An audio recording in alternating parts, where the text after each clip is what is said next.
Hello everybody, my name is Benjamin Bloom. Welcome back. Hope everybody is okay. Now, we did a chat, live stream the other day, and somebody asked me about the best players I'd seen live, and I threw up a few names, and it got me to thinking, why not make an 11 of the best players I've seen live? So that is what I have done, and that is what we are going to go through now. And I won't make my normal caveats with these opinion 11s of don't at me in the comments about your favourite player from your favourite team, because this is based on what I've seen. So I am an Ipswich supporter, so we got some fairly slim pickings here given my age and the relative success of the club. But remember, I did see Ipswich play in the Premier League for a couple of years and in the UEFA Cup. I've been to some England games too.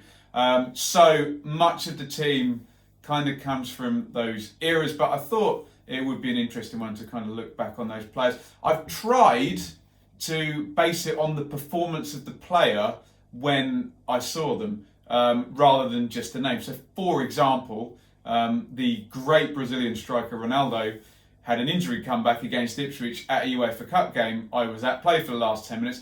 I can't put Ronaldo in my team based on the fact that I literally laid eyes on him for 10 minutes. So you get the idea.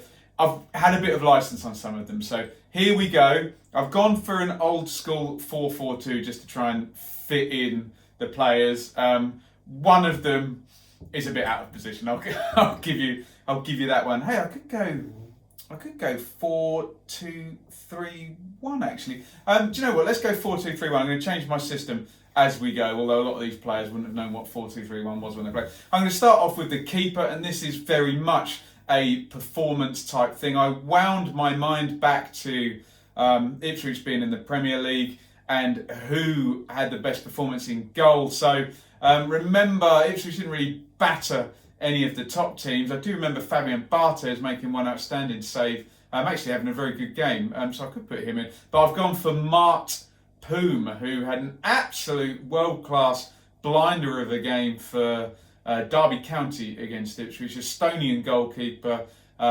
played in the top league for different clubs. I think went to Sunderland as well, possibly. Haven't looked him up, but I remember him being outstanding.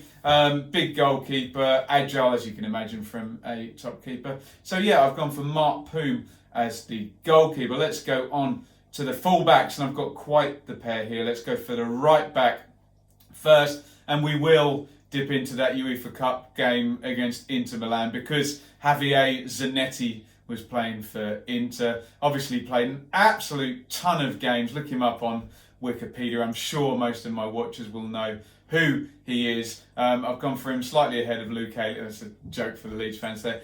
So Zanetti, I think, if I recall correctly, Seedorf was playing ahead of him on the right as well in that game. Incredible players playing in that Inter team. Ipswich actually won the home game and lost 4-1 in the away game, but more of that later on in the team. So we're going to go for Zanetti as the right back, and the left back, we're going to go to the other half of Milan because I was present at England versus Italy at Wembley in 1997. Gianfranco Zola scored the only goal. Playing at left back for Italy was one Paolo Maldini. Incredible player, and I think I got it at the time. I was only sort of 15 years old, but he was just imperious playing at full-back.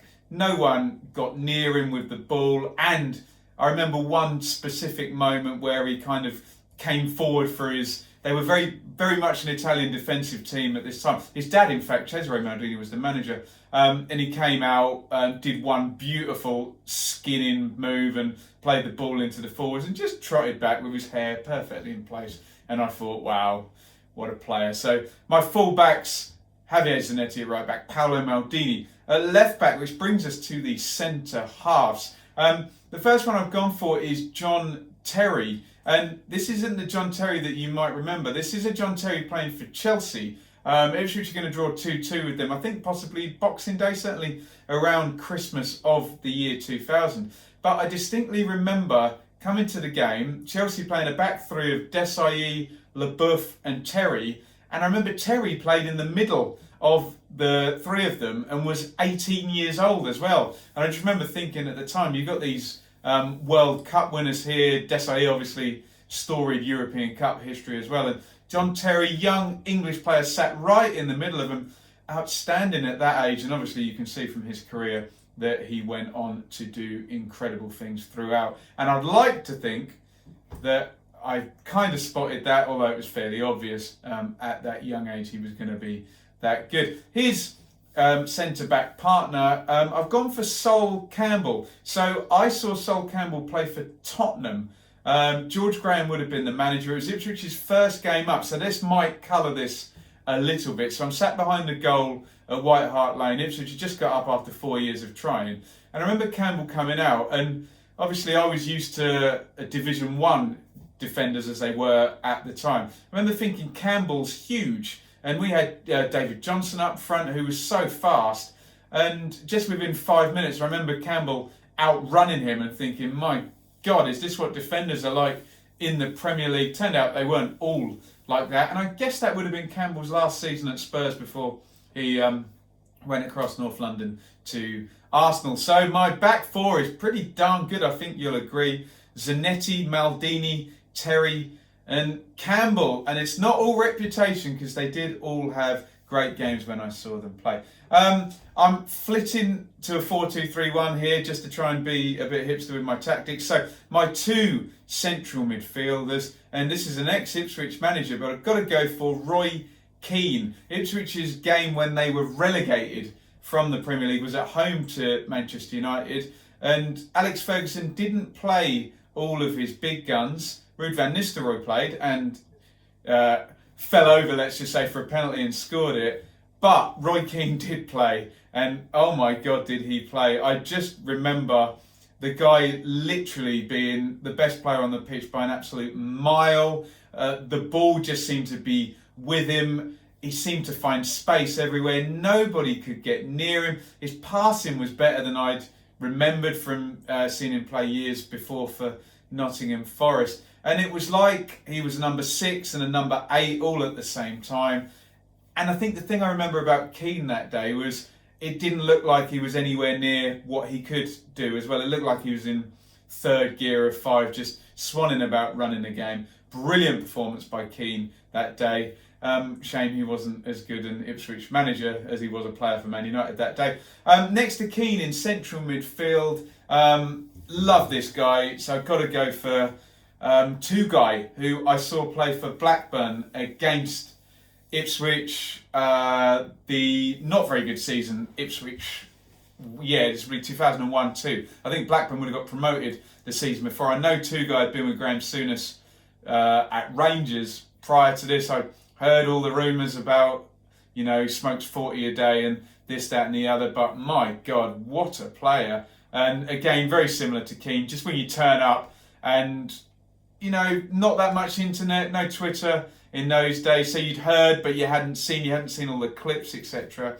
Just ran the game, incredible player, effortless, beautiful to watch, great range of passing. I think, I'm not making this up, he set up the goal as well, played Matt Jansen in with a searching ball. I just remember him being utterly class. So my two midfielders sitting are going to be Roy Keane and Tugai, which is going to lead me to a bit of a weird 3 off the front, but let's go for this anyway. So my right-sided attacking player is going to be a weird one. I'm going to go for Finidi George. Now, hold your fire, because a lot of people will think Finidi George is one of the players that sank Ipswich, came in, obviously massive pedigree, winning the European Cup with Ajax, and maybe a slightly second-rate international player who came for a payday at the end of his career. But his first game at home for Ipswich that I saw, we played away at Sunderland the week before, was against Derby County.